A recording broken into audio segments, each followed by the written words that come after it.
Hello and welcome to another bite-sized episode of the Do the Work podcast. I know your time is precious, so we keep these short and sharp so you can get the information that you need and go away and implement it into your lifestyle with your health and fitness. Just before we get into the episode, all I would say is if you like this content, if you could please share it with a friend, like it and subscribe so that we can get our message out to change more people's lives.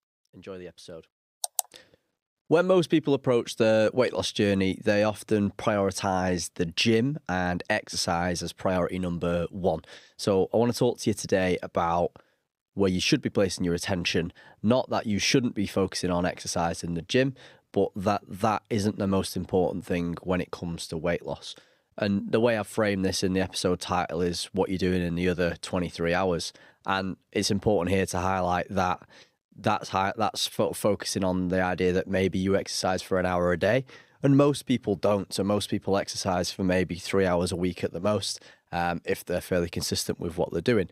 And so that works out at a very, very, very small percentage of the total hours of the week. So 165 hours left, basically, that you're not in the gym. So if we think about that, we've got to realize that basically we've got to be thinking about what we're doing in the rest of that time, in that other 98% or whatever the percentage works out at, to ensure that we're losing weight.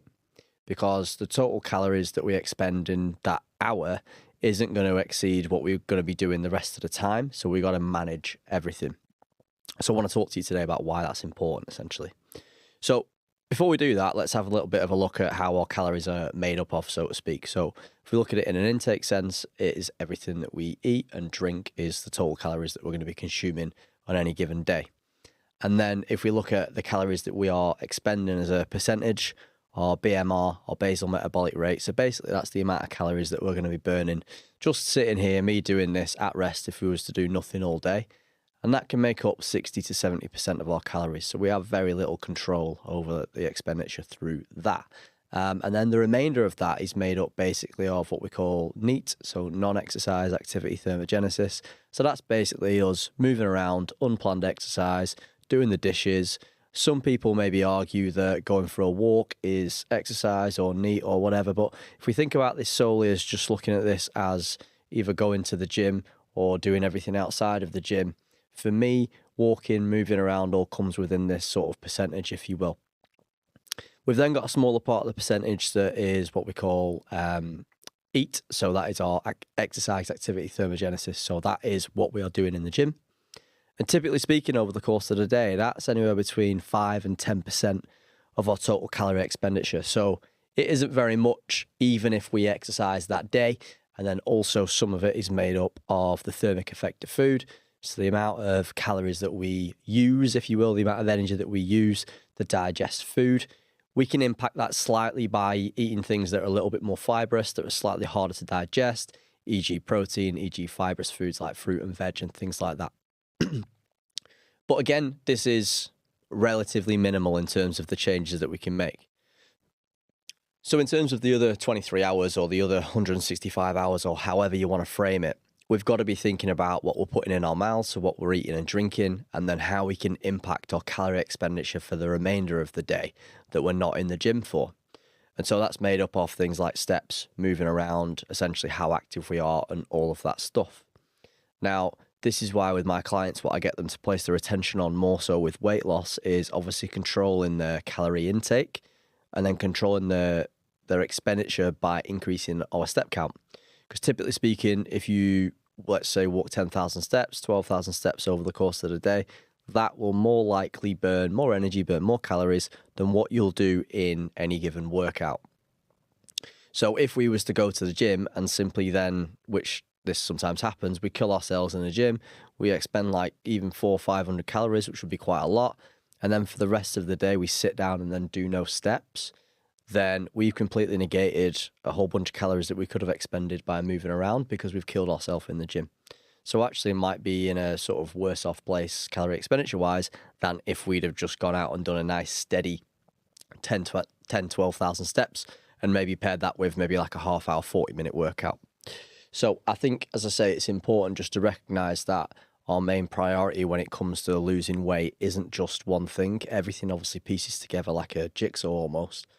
But We have to be sort of efficient with how we're doing things. And if we are struggling for time, we've got a lot of other things going on and things like that, we have to use our time and maximize our time the best we can. And often that will come from increasing our step count and managing our nutrition, and then seeing exercise as a little bit of a bonus, as a little bit of a cherry on the top. And also not just exercising for fat loss, not just exercising for burning some calories. So I often find, as well, as a bit of a side note here, is the people that exercise just to burn calories often quit and give up because it's quite a boring thing to do, essentially, just to go to the gym. So when we think about exercise, we've got to think about it as not just a means to an end to burn some calories and to lose some weight. We've got to think about it for all the other benefits that come with that as well. And that's something that I encourage my clients to think about. And we focus on that by focusing on getting stronger, by tracking our workouts, by just leaving the gym and simply feeling better, and all the other benefits that come along with exercising that aren't just burning calories. And that way we can flip the script a little bit when it comes to how we view exercise. And then on top of that, what we've got to think about, because a lot of those hours that we talk about, we are sleeping, all right? So granted, we can't increase calorie expenditure as such during that time, but what we do and how we manage our sleep can massively influence what happens in the other 165 hours or whatever it might be, based on how tired we are, how stressed we are, how fatigued we are, if we're recovering or not recovering, etc. So if you're not very well slept, then what normally happens is your appetite can be all over the place. Therefore, you feel a little bit hungry the following day. Maybe you make some choices that you wouldn't normally make if you were well slept. So your calorie intake is a little bit higher because you haven't felt as full, because you haven't slept well. So all of these things, if we're not managing the other 165 hours, can basically play havoc with your weight loss. Because you could be going to the gym 4, 5, 6 days a week and doing 300, 400, 500 calories roughly per workout. But if you're not managing what's happening the rest of the time, then you're going to run into a wall and you're going to stop making progress, essentially, if you make any at all initially. So again, what I would encourage you to do here is not necessarily completely ignore exercise as a means to increase in energy expenditure, but lower it down the priority list in terms of where you place your attention when you're trying to lose weight. Unfortunately, we can't ignore the fact that calories matter in an intake sense, and that steps and moving around matter in an energy expenditure sense as well. So, as I say, I'm always going to link it back to what I do with my clients, and the most important numbers that I set them are the calorie target that they're working towards, and then the number of steps that they're working towards. And we've talked about this before, be that a daily target or be that a weekly target, and being adherent to that. And it's the clients that are most adherent to that get the best results over time. Chances are they're pretty adherent to their exercise and the training as well.